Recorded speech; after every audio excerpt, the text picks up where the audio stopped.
तर महायुतीच्या 100च्या आत जागा येतील, अन्यथा माझं नाव बदला, महायुतीवरून जयंत पाटलांनी हा दावा केलाय।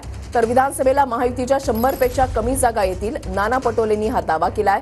महायुतीला जोरात फटका लावला तर दिल्लीमध्ये मोदींचं सरकार पडेल, नाना पटोलेंनी हे वक्तव्य केलंय।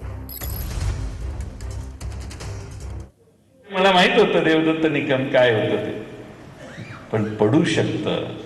लोकभावना यांच्याच बरोबर आहे ही महाराष्ट्रातल्या जनतेला खात्री पटलेली आहे, त्यामुळे पुढचा पाडा मोठा होणार आहे। आणि म्हणून सगळे तिन्ही मिळून 100च्या आत नाही आले तर माझं नाव तुम्ही बदला पाहिजे। महाराष्ट्रामध्ये बहुमतानं आजचा जो सर्वे येत आहे हे 100च्या आतच राहणार आहे। महायुतीवाले हे 100च्या आतच, हे 3 आकड्यामध्ये येणार नाही, हे 2 आकड्याच्याच आतमध्ये राहणार आहेत यांची महायुती। यांना आपण जोरात फटका या महाराष्ट्रात लावला तर तिकडे दिल्लीमध्ये मोदीची सरकार पडेल आणि या देशात जनगणना सुरू होईल आणि तुम्हा आम्हाला न्याय मिळेल।